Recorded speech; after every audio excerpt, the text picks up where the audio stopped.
They took my house, my savings, and my dignity. My own son left me for dead on the streets. He thought I was finished. He was wrong. This story gets wild. Hit that subscribe button so you don't miss what happens next. The concrete of this bus shelter bench is cold. It's the kind of cold that seeps right through 3 layers of donated clothing and settles deep in your bones. The kind of cold that reminds you you're alive by making you wish you weren't. It's been 48 days since I last slept in a bed. 48 days since my son Ben and his slick, smiling wife Chloe watched me pack a single suitcase. I pull the thin, ragged blanket tighter. It smells like mildew and someone else's sorrow. Out here you stop being a person. You're a shape. A bundle of rags people step around, their eyes fixed on their phones, pointedly ignoring the failure sitting right in front of them. Me, Sarah Jenkins, 64 years old, widow, mother, and now, human garbage. My stomach growls a hollow, aching cramp. I haven't eaten anything solid in 2 days. Just a half cup of lukewarm coffee a diner waitress gave me out of pity. Pity. It's almost worse than the hunger. It wasn't supposed to be this way. I did everything right. I worked for 35 years as a pediatric nurse. I saved. I paid off my mortgage in 22 years. Robert, my late husband, God rest his soul, always said I was the responsible one. "You've got our ducks in a row, Sarah," he'd say, kissing my forehead. When he passed from the sudden heart attack 10 years ago, I was devastated. But I wasn't broken. I had our home, I had our savings, and I had Ben. Ben was my world. I poured everything I had into that boy. I worked double shifts to pay for his college tuition, to make sure he never felt the sting of no.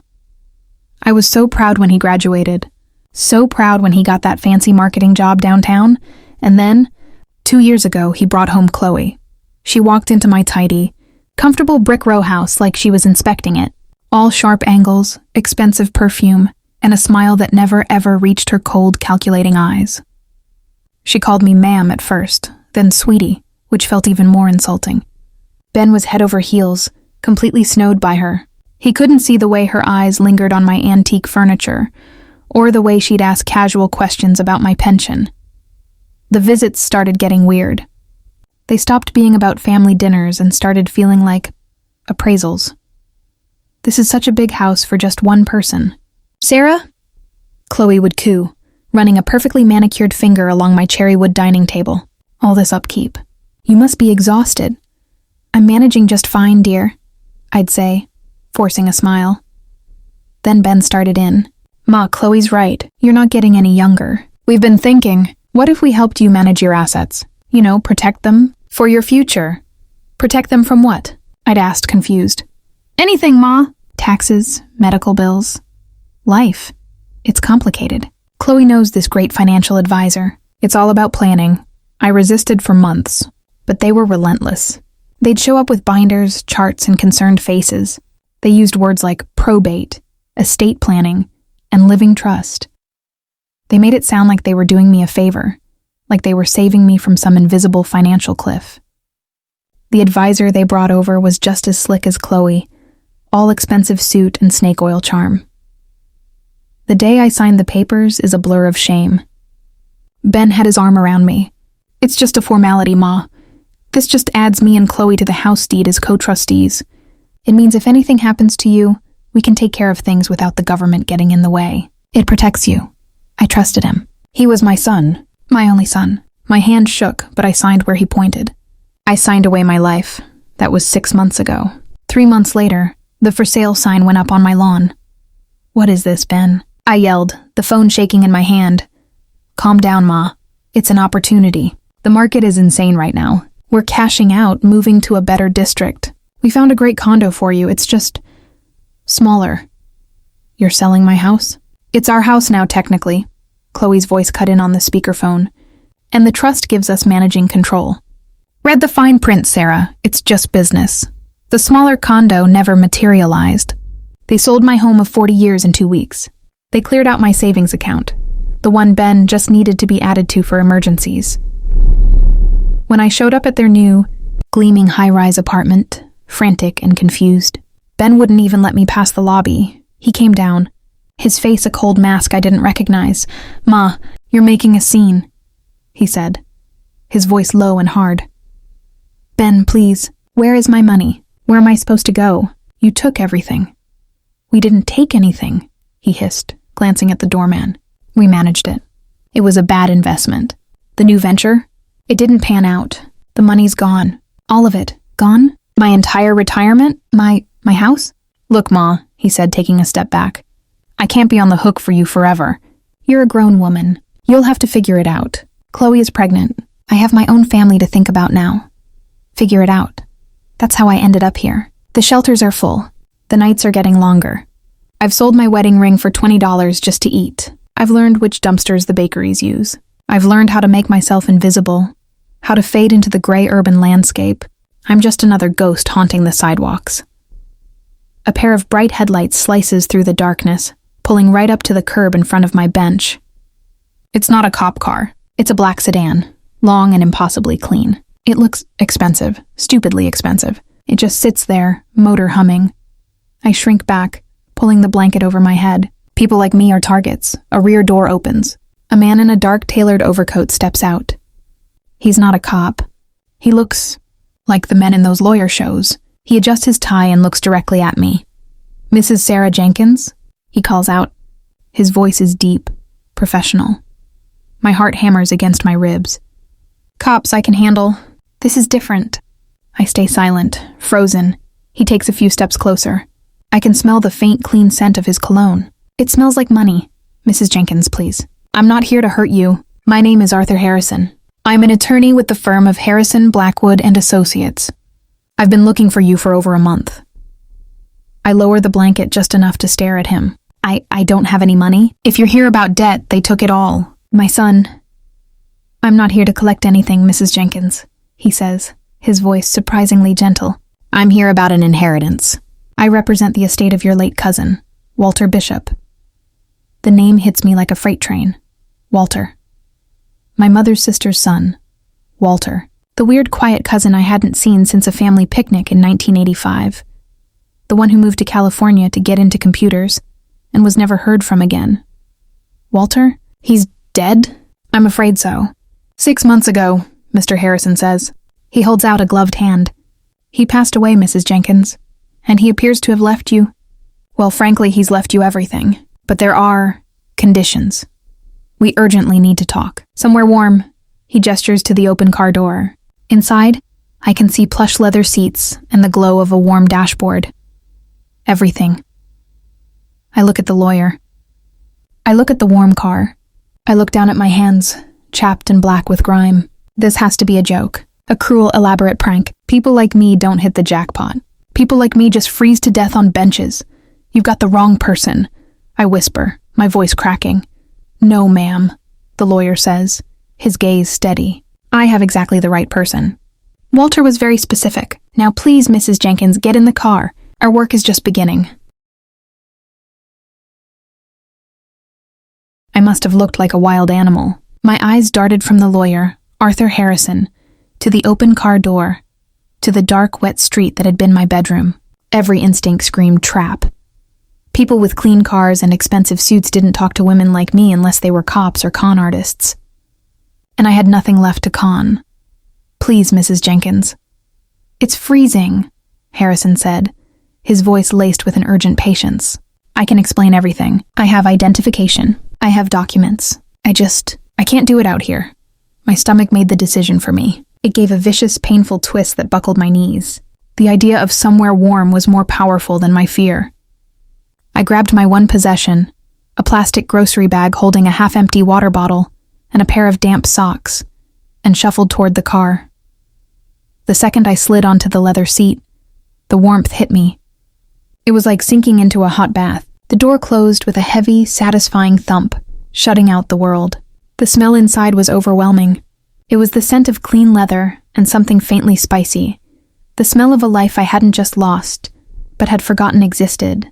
I immediately felt a wave of crushing shame. I knew how I smelled. I smelled like stale sweat, urine, and despair. I tried to make myself small, to press against the door, afraid to soil the perfect plush interior. Harrison got into the driver's seat and turned up the heat. He didn't say anything for a moment, just pulled smoothly away from the curb. We drove past the glowing lights of downtown, past restaurants full of laughing people, past apartment buildings where warm families were sitting down to dinner. I watched it all like a ghost, a passenger in a world I no longer belonged to. "Where are we going?" I finally whispered, my voice a dry croak. "My office. It's just a few blocks from here. It's secure. It's private," he said, his eyes meeting mine in the rearview mirror. His gaze was professional but not unkind. "Are you hungry, Mrs. Jenkins?" The question broke me. I hadn't been asked that in so long. I hadn't been seen in so long. Tears I didn't know I had left pricked my eyes. I couldn't speak, so I just nodded, my entire body trembling. "Okay," he said softly. "We'll get you some food at the office." The building was a tower of glass and steel. The lobby was marble, bright, and echoed with the sound of his expensive shoes. I just stared at my own feet, at the ruined, filthy sneakers I'd pulled from a shelter donation bin. The security guard in the lobby looked me up and down, his face a mask of undisguised disgust. Harrison flashed a badge, and the guard's expression immediately snapped to neutral respect. The power. I'd forgotten what that looked like. We rode the elevator in silence. My reflection in the mirrored walls was a stranger, a gaunt, hollow-eyed old woman with matted gray hair and dirt in the lines of her face. I was the person I used to cross the street to avoid. His office was on the 40th floor. A receptionist looked up, startled as we entered. She opened her mouth, saw me, and her face tightened. Harrison cut her off before she could speak. "Brenda, please order a full spread from the deli downstairs. Sandwiches, soup, coffee, and 2 bottles of water. Send it to conference room B now." "Yes, Mr. Harrison." He led me into a large room with a massive polished table and a wall of windows overlooking the city. The lights of the skyline were like a carpet of scattered jewels. It was the view my son Ben and his wife Chloe probably had from their new high-rise. The thought sent a jolt of pure acid through my gut. Harrison left the room for a minute and came back with a warm, damp towel from the executive washroom. "Here," he said, placing it on the table. I grabbed it and scrubbed at my face and hands, the hot water stinging my chapped skin. When the food arrived, I didn't wait for an invitation. I tore into a turkey sandwich like a starving wolf, barely tasting it, just filling the screaming void in my stomach. I drank the hot soup straight from the bowl. Harrison sat opposite me, opening a thick leather briefcase. He didn't watch me eat. He just quietly arranged papers on the table, giving me the dignity of my hunger. When I finally sat back, my stomach full for the first time in weeks, I felt a flicker of humanity return. "Walter Bishop," I said, my voice stronger now. "You said my cousin Walter." "Yes," Harrison said, pushing a file toward me. "Walter passed away from pancreatic cancer 6 months ago. He was an exceptionally wealthy man, Mrs. Jenkins. Walter, our Walter, he was a geek. He wore socks with sandals. He was obsessed with computers, back when they were just boxes in a lab. Those boxes were very good to him," Harrison said with a slight smile. "He was one of the original founders of a software company called Binary Solutions in the early 90s. He cashed out his shares in 1999, right before the bubble burst. He then spent the next 25 years living very quietly and investing, brilliantly. He had no wife, no children. His estate is valued at approximately $240 million. I choked on my water. The number was meaningless. It was like hearing a distance in light years. It wasn't real. I don't understand. We hadn't spoken since my mother's funeral. That was 30 years ago." "He knew," Harrison said, his tone shifting, becoming serious. "Walter was a very private man, but he kept tabs on his family. Your mother was his favorite aunt. He always had a soft spot for you. When he was diagnosed, he hired a private investigation firm to locate the last of his living relatives. They found you." Harrison paused, taking a deep breath. "Mrs. Jenkins, the investigators didn't just find you. They found you 6 weeks ago, right after you lost your home. Walter was still alive, though just barely. He spent the last 2 weeks of his life reading their full report. A report on your son and his wife." My blood ran cold. "What report?" "A full financial and background check, ma'am. They uncovered the documents you signed, the transfer of the deed, the systematic draining of your savings and retirement accounts. They have copies of the sale of your home, and they tracked the proceeds directly into a holding company owned by your daughter-in-law." I just stared at him, my mind reeling. He knew. Walter knew what Ben did. He was, to use his own words, apoplectic. He changed his will in the last 48 hours of his life. He disinherited a dozen charities and left the entire estate. To you, to me, I was floating. This wasn't real. With one condition, Harrison said, his voice firm, pulling me back to earth. Of course. The other shoe had to drop. A $240 million shoe. What condition? Walter wasn't just angry, Mrs. Jenkins. He wanted justice. He believed that just handing you money would be a hollow victory. He wanted you to reclaim what was stolen. He slid a single heavy piece of parchment across the table. It was the formal codicil to the will. You are to receive an immediate trust of $5 million, an executive team, and full access to his property in the city. A penthouse, as it happens. These are your tools. The rest of the inheritance, the full $240 million, is locked. It will be released to you only when you have successfully and legally recovered everything your son and his wife took from you. The full value of your home, your savings, your pension, and this was his specific addendum.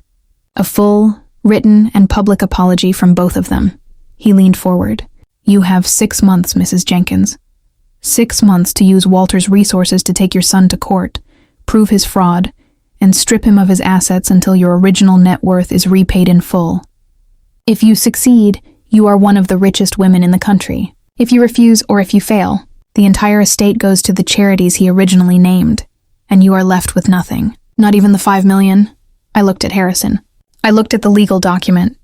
I saw Ben's cold, dead eyes in that lobby. I have my own family to think about now. The hunger in my belly was gone, replaced by a different kind of fire. A cold, sharp, burning rage I hadn't let myself feel for 6 weeks. A penthouse, you said? I asked. Harrison blinked, surprised by the change in my tone. Yes, the best in the city. It's fully staffed. And a team? The best forensic accountants and litigators in the state. They are already on retainer, waiting for your word.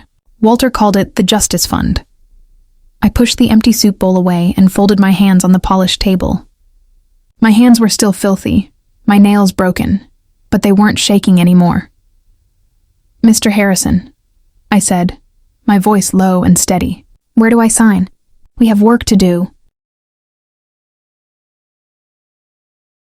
The ride from Harrison's office to the penthouse was a silent, vibrating blur. I was still clutching the bottle of water, now empty, like a lifeline.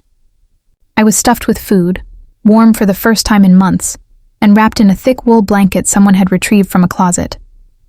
But my mind was vibrating, oscillating between the nightmare of the last 6 weeks and the sheer, brutal absurdity of this new reality.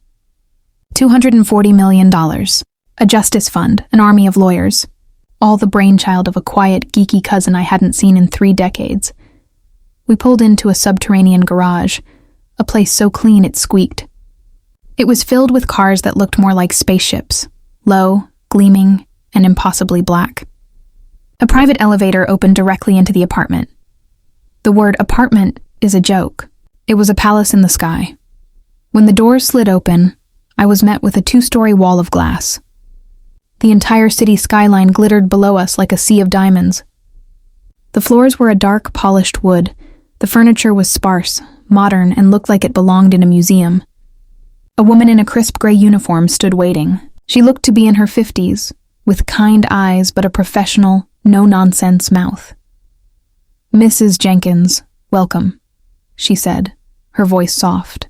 My name is Elena. I am the household manager. We, Mr. Bishop, made arrangements for you. We've been expecting you.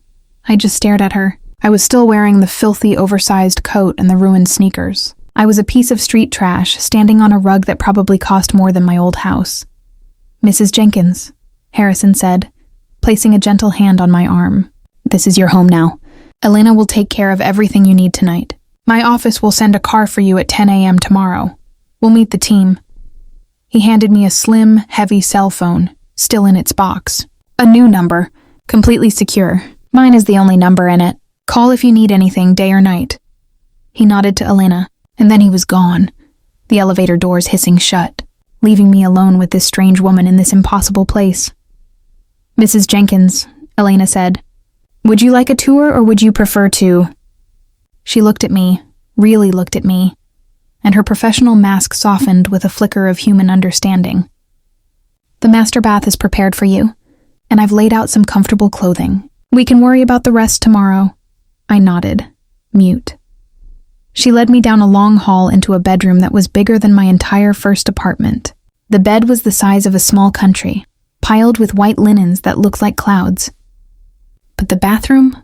It was a room of marble and steam, a walk-in shower with 10 different nozzles and a bathtub deep enough to swim in. I'll be in the kitchen if you need anything at all, she said, and quietly closed the door. I stood in front of the full-length mirror. The woman staring back at me was a monster, a skeleton with skin. Her hair was a tangled nest. Her eyes were sunk deep into purple-black sockets. I looked away, disgusted. I peeled off the layers of clothing, the stench of the street clinging to them. I dropped them in a pile and kicked them into the corner. I stepped into that shower and turned the water on as hot as I could stand it. When the steam hit my skin, I broke. I slid down the marble wall and sobbed. I cried for my husband, Robert. I cried for the loss of my home. But most of all, I cried for the son I thought I had, the boy I had loved, who had been replaced by the cold, cruel stranger who'd left me to die. I cried until I was empty, letting the water wash away weeks of grime, shame, and misery. I scrubbed my skin raw. I washed my hair 3 times. When I finally stepped out, wrapped in a towel so thick it felt like a hug, I was a different person. The clothes Elena had left weren't fancy, a simple set of silk pajamas. I slipped them on. The feeling of clean, soft fabric against my clean skin was so overwhelming, so luxurious, I almost cried again. I crawled into that monstrous bed and was unconscious before my head even hit the pillow. When I woke up, sunlight was streaming through the windows. For a confused, terrified second, I thought I was back on the bench, the sun in my eyes. Then I felt the sheets. I felt the weight of the duvet. I smelled coffee. I sat up. My body ached, but it was the ache of sleeping in a real bed, not the deep cold pain of concrete Elena had been in. A tray sat on the dresser with a silver pot of coffee, fresh fruit, and pastries. There was also a note. Mr. Harrison's car will be downstairs at 10:09 a.m. I've taken the liberty of purchasing some basics. They are in the closet. The walk-in closet was another room. It was mostly empty, but on one rack hung several new outfits. Simple, expensive-looking black trousers, silk blouses, a cashmere sweater, new shoes, new undergarments. Everything in my size. Walter, or perhaps Harrison, had thought of everything. I dressed slowly. The clothes fit perfectly. Looking in the mirror, I was no longer the ghost from the street. I was someone else, someone older, thinner, and with a terrible sadness in her eyes, but someone solid. At 10 a.m. sharp, I rode that private elevator down to the garage. A different black car was waiting. I got in. This time, I didn't feel like I was soiling the seat. The law offices of Harrison, Blackwood, and Associates looked different in the daylight. Less intimidating, more like a fortress. Harrison met me in the lobby and escorted me to the 41st floor, one level above his own. The plaque on the door didn't say Justice Fund. It said WB Capital Holdings, Private. The conference room was just as grand as the one from last night, but this one was filled with people. 2 men and 1 woman, all dressed in sharp, dark suits, stood as I entered. Mrs. Jenkins, Harrison said, this is your team. He pointed to the woman first. She was sharp, in her late 40s, with dark hair pulled back in a severe bun, and eyes that could drill through steel. This is Jessica Thorne. She will be your lead litigator. She's the best damn trial lawyer in the state. Jessica Thorne stepped forward and shook my hand. Her grip was like a vice. Mrs. Jenkins, I've read the preliminary file. What your son did isn't just immoral. It's grotesquely illegal. I'm going to enjoy this. There wasn't a drop of sympathy in her voice. It was pure distilled aggression. I liked her immediately.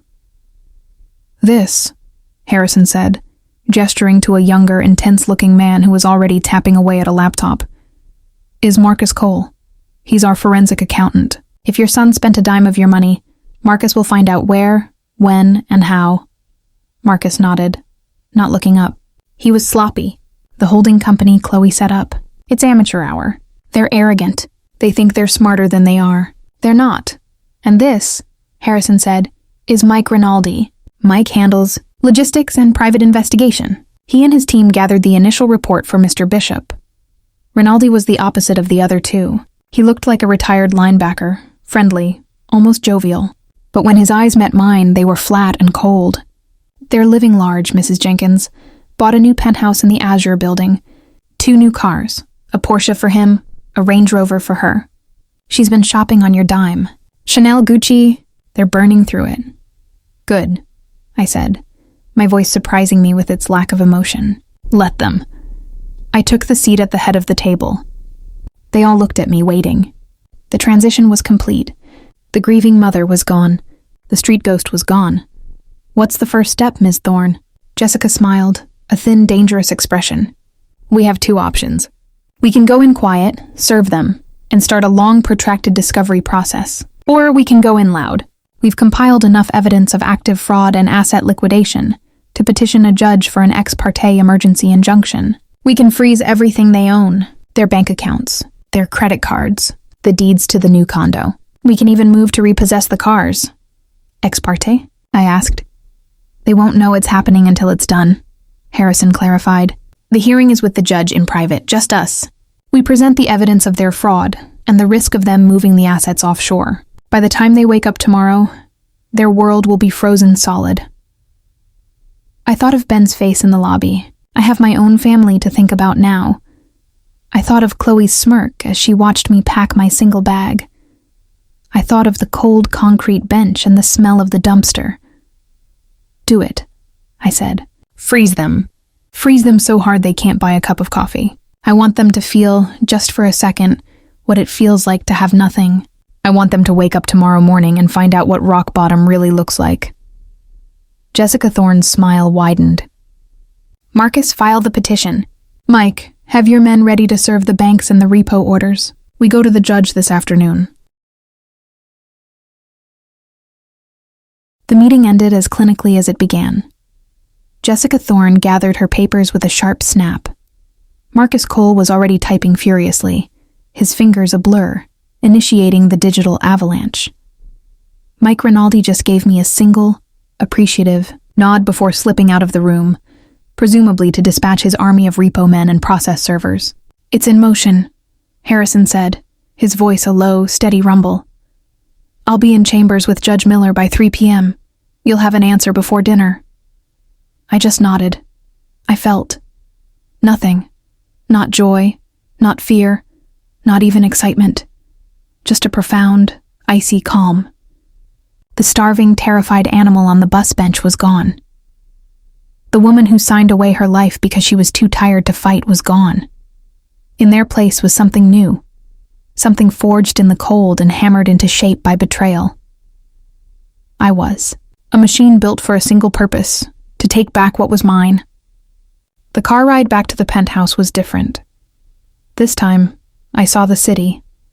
I saw the power dynamics on the street, the way people deferred to the expensive car, the way other drivers gave way. Walter hadn't just left me money, he'd left me power. The power to be seen, to be heard, to make things happen. When I stepped out of the elevator, Elena was waiting. "Ma'am," she said, her expression neutral. "Elena," I said, my voice clear and firm. "I have some requests. I need a hairdresser. Today, someone discreet and very good. I need a tailor. And I need you to arrange for a personal shopper from Bergdorf's or Saks to be here tomorrow morning with a full selection. I need armor." Elena's mask of professional service didn't slip, but I saw a spark of something new in her eyes, respect. "Of course, Mrs. Jenkins. I'll have a stylist here within the hour." For the next 3 hours, my penthouse became a salon. A tiny, chic woman with purple-streaked hair worked in silence, cutting away the matted, gray, lifeless mess. She snipped and shaped, her scissors flying. With every lock of hair that fell to the floor, I felt lighter. When she was done, the stranger in the mirror was gone. My hair was now a sharp, elegant silver bob, cut to frame my face. It was sophisticated. It was severe. It was the hair of a woman who was not to be trifled with. While this was happening, I sat by the window, my new secure phone in my lap, staring at the city. staring at the Azure building, which I could just make out in the distance. My son's new home. My old home's price tag. At 4:52 p.m., the phone buzzed. Harrison. I picked it up on the first ring. Well? The injunction is granted, he said. His voice was all business. Judge Miller was appalled. He signed everything. The freeze is total and immediate. All accounts associated with Benjamin and Chloe Jenkins are locked. The credit cards are dead. The titles for the condo and both vehicles are now under court lien, pending litigation. When? I asked. Now. The banks were served electronically at 4:45 p.m. Rinaldi's teams are en route to serve the building management and repossess the cars as we speak. They're hitting them at the peak of rush hour. Maximum inconvenience, just as you requested. Good, I said, and ended the call. I slept that night for 9 solid hours. No nightmares. No cold. The next morning, I was dressed in a pair of tailored black wool trousers and a cream-colored cashmere turtleneck when Elena showed me into the media room. It was smaller than the main conference room, dominated by a massive television screen. Harrison, Jessica, and Rinaldi were already there, coffee in hand. "Good morning, Mrs. Jenkins," Rinaldi said, a predatory grin on his face. He held a tablet. "You missed a hell of a show last night." He tapped the screen, and the TV lit up with security footage. Grainy, black and white, but perfectly clear. It was the lobby of the Azure. 15 p.m., Rinaldi narrated. "Chloe Jenkins. She's coming back from a shopping trip. We watched her try to swipe her resident's key fob at the elevator. A red light flashed. Access denied. She tried again. Denied. She marched over to the doorman, the one Ben had schmoozed. She's complaining," Rinaldi said, hitting a button. Muffled audio came through. "Ridiculous. My key isn't working." The doorman, who looked deeply uncomfortable, said, "My apologies, Mrs. Jenkins, but management was just served with a court order. Your lease is in default, and all access privileges have been suspended." Her voice went up 3 octaves. "What? Default? We own the unit." "The condo board was also served, ma'am. The asset is part of an emergency court injunction." I can't let you up." The footage showed her staring, her face a mask of confusion, her expensive shopping bags dropping to the floor. "She made a call," Rinaldi said. "To Ben. He arrived 10 minutes later, looking like thunder." He fast-forwarded. Ben stormed in, shoving past the doorman. He tried his own key. Denied. He started screaming. He screamed about his rights, about his lawyers. The doorman just pointed to the 2 uniformed police officers who had discreetly appeared in the corner of the lobby. "Now, here's my favorite part," Rinaldi said, switching the feed to an outside camera. "Ben tries to leave, maybe to go to the bank, but he finds this." The new feed showed the front entrance. A massive tow truck was hooked up to Ben's shiny black Porsche. Another was already loading Chloe's Range Rover.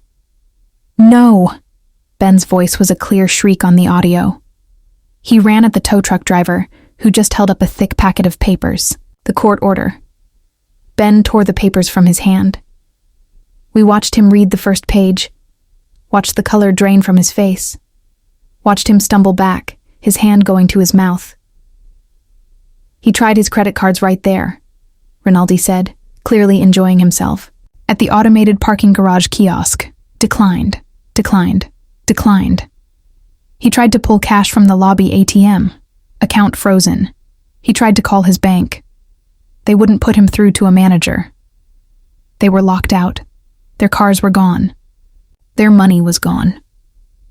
In the space of an hour, they had gone from penthouse royalty to the same status as me 48 hours ago, homeless and penniless on a cold city street. The final footage showed them sitting on a bench outside. Their opulent building, Chloe sobbing hysterically into her hands, Ben just staring into space, the legal papers scattered around his feet. Jessica Thorne took a sip of her coffee. "A beautiful start. I just watched, my face impassive. I remembered the cold of the bus shelter. I remembered Ben's voice. "You're a grown woman. You'll have to figure it out." "They're a PR nightmare for that building," I said quietly. "Management will have them trespassed by morning." "Already done," Rinaldi confirmed. "They spent the last of their pocket cash on a motel room. A real roach motel out by the airport. They have nothing." "Good," I said, standing up. "They're cold, scared, and desperate. Now they're ready to hear from me." I walked back to my living room, the one with the view of the entire world. I looked at the secure phone Harrison had given me. It was still clean, black, and silent. I picked it up. "Mr. Harrison," I called out. He appeared in the doorway. "Yes, Mrs. Jenkins?" "It's time. I want to make an offer. Send them a message. But don't you dare call them. Let them call me." "How?" he asked. "They have no way of reaching you." "Ben has a mother," I said, a thin, cold smile playing on my lips. "He may have forgotten her, but he knows where she used to live." "Mike," I called to Rinaldi, "have one of your men find the cheapest, sleaziest motel in the city. Leave an envelope for Benjamin Jenkins at the front desk. Put one thing inside it." "Cash?" Rinaldi asked. "No," I said. I grabbed a piece of my new, thick, cream-colored personal stationery and a pen. I wrote down the 10 digits of my new secure number. "Put this in it, nothing else. Let's see how long it takes for the rat to call the trap." The silence of the penthouse was the first thing I had to get used to. It wasn't the absence of noise. It was the quality of it. It was a heavy, expensive silence, the sound of triple-paned glass and solid-core doors shutting out the world. For the first 24 hours after Rinaldi's man left that envelope at the motel, the quiet was a coiled snake. I sat on a cream-colored sofa, wearing a new pair of silk lounge pants, sipping tea that Elena had brought me. I just stared at the secure phone, sitting black and silent on the marble coffee table. I wasn't nervous. I was observing. I was a scientist who had just baited a trap, and now I was waiting for the inevitable snap. My new armor was complete. The personal shoppers had come and gone, leaving racks of clothes that whispered wealth. Cashmere, wool, silk, understated colors, black, navy, cream, and a deep blood red. The woman in the mirror was someone I was still getting to know. Her silver hair was perfect. Her eyes, once hollow with hunger, were now bright and sharp. The street had stripped me down to the studs, and Walter's money had rebuilt me from a new blueprint. On the second day at 11:04 a.m., the phone rang. The sound was so jarring in the quiet room that I almost flinched. Almost. I let it ring. Once, twice, a third time. I picked it up and hit the speaker button. "Hello," I said. My voice was calm, a little cool. A sound like a dying animal came through the speaker, a shriek of pure, uncut rage. "You!" It was Ben. He was panting, almost sobbing. "You did this, you crazy old bitch, what did you do? Where is our money?" In the background, I could hear Chloe screaming, a high-pitched, hysterical wail. "Tell her I'll kill her. We're calling the cops. This is illegal." I waited, letting their panic fill my opulent living room. I took a sip of my tea. "It's not your money, Benjamin. It's my money," I said, my voice as level as a sheet of ice. "And as for what I did, I'm simply managing my assets. It's complicated. All about planning. You taught me that." There was a choked sound. He had recognized his own words. "Ma." His voice broke, the rage collapsing instantly into a pathetic, sniveling plea. "Ma, please, you don't understand. They took everything. The condo, the cars. They froze the cards. We have nothing. Chloe. She's pregnant, Ma. You can't do this to us. We're in some fleabag motel. A roach motel," I clarified, my voice void of emotion. "I know. As for your situation, I recall you giving me some excellent advice on that subject. You are a grown man. You have your own family to think about. You'll have to figure it out." "God, you're cruel," he spat. "I'm a fast learner," I said. I leaned forward, my tone shifting from ice to steel. "The time for games was over. Now listen to me and listen very carefully. If you want to discuss your future, you and Chloe will be at the offices of Harrison, Blackwood, and Associates tomorrow morning at 9 o'clock. 41st floor. I suggest you don't be late. Tomorrow at 9? How the hell are we supposed to get there? We can't even pay for a cab. We have like $20 left. I clicked my tongue, a small pitying sound that I didn't feel. That does sound like a problem. But again, it's your problem. Figure it out. I hung up the phone. The next morning, I was in the 41st floor war room by 8:30 a.m. I wore a black, tailored sheath dress, a single strand of pearls Walter's team had acquired for me, and low black heels. Jessica Thorne sat to my right, a stack of files in front of her. Harrison stood by the window, a silent, imposing shadow. At 9 a.m., the phone on the table buzzed. Harrison answered. "Send them in." The conference room doors opened, and there they were. The contrast was so shocking, it was almost comical. They looked like they had been pulled through a sewer backwards. Ben's expensive suit was rumpled, slept in, and stained down the front. His face was puffy, covered in a greasy, patchy beard.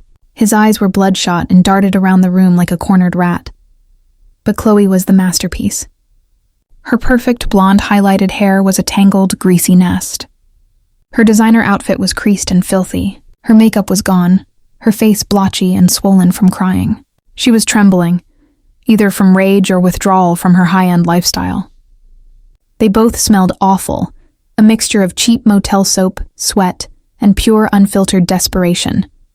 They shuffled into the room and stopped dead, staring at me. Ben's jaw went slack. He didn't recognize me. He saw the hair, the dress, the pearls, the terrifyingly calm expression. "Ma," he whispered. It was a question, not a statement. "Sit down," I commanded. They stumbled into the chairs opposite me. Chloe opened her mouth, her eyes narrowing into slits of venom. You will be quiet," Jessica Thorne snapped, her voice like a whip crack. "You are here at Mrs. Jenkins's pleasure. You will speak only when spoken to." Chloe physically recoiled. "Hello, Benjamin." "Hello, Chloe," I said, steepling my fingers on the polished table. "I'm so glad you could make it. I trust the bus wasn't too crowded, or did you have to walk?" Ben couldn't speak. He just stared at me, his mind clearly unable to process the woman in front of him. What is this?" he stammered, gesturing around the room. "Who are these people? Did you win the lottery or something?" "Something like that," I said. "This is Ms. Thorne, my lead litigator. This is Mr. Harrison, my estate manager. We're here to discuss the multi-million-dollar fraud and conspiracy lawsuit that was filed against you both yesterday afternoon." The last bit of color drained from Ben's face. Chloe let out a small, strangled gasp. "Everything you owned is, in fact, mine," I continued. "Bought and paid for with my money, which you stole. The injunction has merely put a temporary hold on my assets. The lawsuit will make it permanent." "Ma, no, please." Ben finally found his voice, leaning forward, his hands clasped. It was the same look he used to give me when he wanted a new bicycle. It was a mistake, a bad investment. We can pay you back. I'll get a second job. Just, please, unfreeze the accounts. We can't live like this." "Live like what, Ben?" I asked, my voice dangerously soft. "On the street? In a shelter? Eating out of dumpsters? You haven't even begun to understand what like this means. But you're a grown woman." "Oh, wait, that was my line." I leaned in. "No, the accounts remain frozen. The cars remain repossessed. The condo remains seized. The lawsuit stands. You are ruined. You have nothing. Then why are we here?" Chloe shrieked, her voice cracking. "To gloat? To watch us squirm? I'm here," I said, "because my cousin Walter's will was very specific. He wanted justice, and justice has requirements. So I am going to offer you a path, not a path out, a path through. Anything," Ben breathed. "We'll do anything," I smiled. It was the first time I had smiled at him, and the expression felt cold and sharp on my face. "I'm so glad to hear that, because your first task is a simple one. Ms. Thorne has the address of a notary public. You will both go there this afternoon, and you will both sign a full, detailed, legally binding confession." Ben's face went blank. "A confession?" "You will detail the entire conspiracy," Jessica Thorne cut in, sliding 2 thick documents across the table. "How you identified Mrs. Jenkins as a target. How you and your wife planned to gain her trust. How you systematically lied to her about the trust. How you liquidated her savings, her retirement, and her home. You will name the holding company you funneled the money into. You will admit in writing to fraud, larceny, and conspiracy. You will sign it, and it will be notarized. Chloe leapt to her feet, her chair scraping violently. No, absolutely not. That's admitting guilt. We'll go to jail. Jessica Thorne actually laughed. It was a cold, sharp, terrifying sound. Oh, my dear, you're already going to jail. The district attorney is very excited to see my file. This confession isn't about if you go to jail. This confession is your only chance to convince the judge, and Mrs. Jenkins, that you deserve a plea deal that sees you out before your 50th birthday. It's your only hope. Ben looked at Chloe. He looked at Jessica. And then he looked at me. The last flicker of arrogance in his eyes died, replaced by a deep, bottomless animal terror. He finally understood. He wasn't in a bad spot. He was in a cage, and I was holding the only key.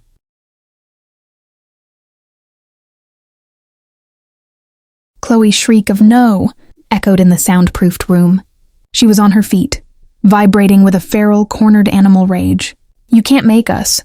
This is coercion. We'll sue you. Jessica Thorne looked at her, not with anger, but with a bored academic interest, as if observing a new species of loud, stupid insect.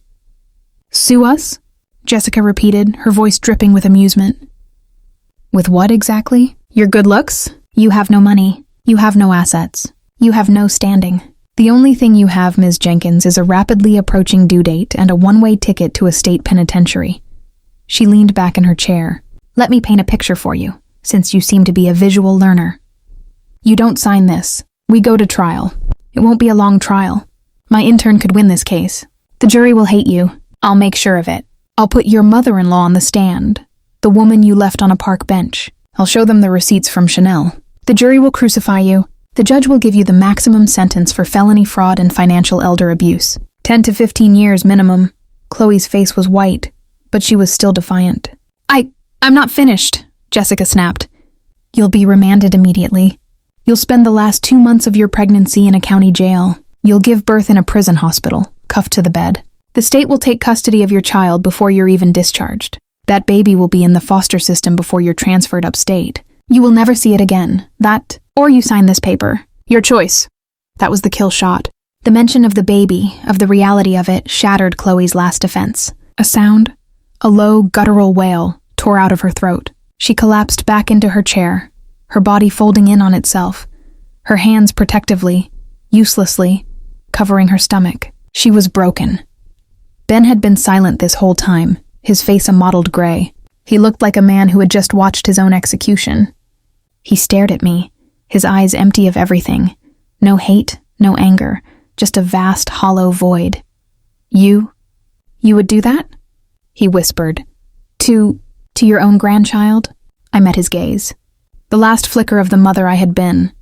The woman who had kissed his scraped knees and sat through his terrible school plays. Died. You left your mother to die on the street, I said.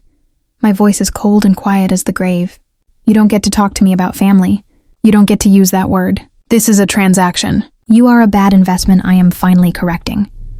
I looked at Jessica. Give them the pens. Ben didn't even read it. He just grabbed the pen, his hand shaking so violently he could barely hold it. He scrawled his name on the last page. Chloe, her entire body shuddering with sobs, did the same. Her signature was a wet, spiky, illegible mess. They were done.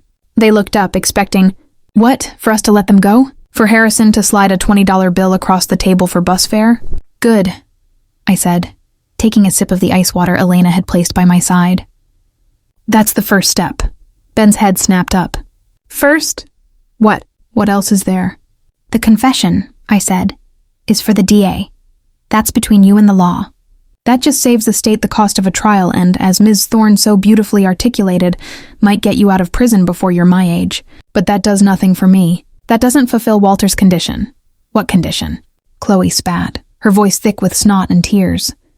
You have it all.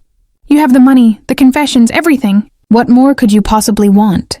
The will was very specific, Harrison said, his deep voice filling the room. Full recovery of assets, which we've initiated, and a full written and public apology. Public? Ben looked confused. Like, you want us to tell people we're sorry? Oh, much more than that, I said. I slid a second document across the table. This is a press release. You will both sign it. Tomorrow it will run as a full-page ad in the City Chronicle. The day after, in the Wall Street Journal. It details everything you did, in your own words, and formally asks for my forgiveness. A newspaper ad? Chloe was hysterical. You want to humiliate us? Humiliate you? I stood up, my voice finally rising, the icy calm cracking to reveal the white-hot rage beneath. Humiliation is begging a diner waitress for leftover coffee. Humiliation is digging through a dumpster for cans while people look at you like you're a diseased animal. Humiliation is sleeping on a piece of cardboard, praying you don't get mugged or freeze to death. You don't know the meaning of the word. I walked to the window, my back to them. You will sign the apology, and then you will record it. Record it? Ben was baffled. Yes, I said, turning back. Mike Rinaldi, the man who located you, has a video crew. You will both sit down, in this room, and you will read this apology into a camera. You will look sorry. You will sound sorry. And that video will be held by my team. If you ever violate the terms of your parole, if you ever try to profit from this story, if you ever so much as speak my name in public again, that video will be on every news channel and social media platform in the world within an hour. It's my insurance, my collateral. They just stared. There was no fight left. They were shadows, empty husks. You're a monster, Ben whispered. No, I said, adjusting the pearl at my throat. I'm the selfish old woman you left for dead, and I'm just getting started. 2 weeks later, I was back in the same conference room. It was just Harrison, Jessica, and me. The table was covered with papers. The plea deal is done, Jessica said, her tone brisk. They signed everything. The DA was thrilled. With the full confession and the return of all assets, he agreed to a reduced charge. Ben will serve 3 to 5 years. Chloe, given the pregnancy, got 2, with parole possible after 18 months. The baby will be placed with her parents. They're gone, I said. It wasn't a question. They're gone, Harrison confirmed. He slid a copy of the Wall Street Journal across the table. There, on page A7, was the full-page ad. A public apology to Mrs. Sarah Jenkins. It was glorious. And the video? In the vault, Harrison said. An absolute masterpiece of self-loathing. Rinaldi did a great job. He then slid one last document in front of me. It was a simple one-page letter from the trust's executors. The terms of the codicil have been met in full, Harrison said, a rare, wide smile spreading across his face. You recovered the assets, and you secured the public apology. The full estate of Walter Bishop, all $240 million, is now under your exclusive control. Congratulations, Mrs. Jenkins. I looked at the paper. I looked at the checkbook that sat next to it, my name printed on it. Sarah Jenkins. I was, for a moment, back on that cold bench. I felt the ache in my bones, the gnawing hunger. I remembered the shame. I remembered my son's cold, dead eyes. You don't deserve anything. I looked up at Harrison. That name, the Justice Fund. The one Walter set up. It's just a name for the internal retainer, ma'am. We can dissolve it. No, I said, picking up the heavy, expensive pen. Don't dissolve it, expand it. Walter gave me the tools to fight back. How many other people are out there like me? How many other parents, grandparents, aunts, and uncles are being swindled by their own blood, with no one to turn to? I signed my name on the first check. I made it out to the Justice Fund. The amount was $50 million. Mr. Harrison, I said, I think we're going to need to hire more lawyers. He and Jessica looked at each other, then back at me. They were both grinning. My revenge was complete. I hadn't just gotten my money back. I hadn't just punished my son. I had found my life's work. I was no longer an old woman on a bench. I was the person who owned the bench, the building, and the bank. And I was just getting started.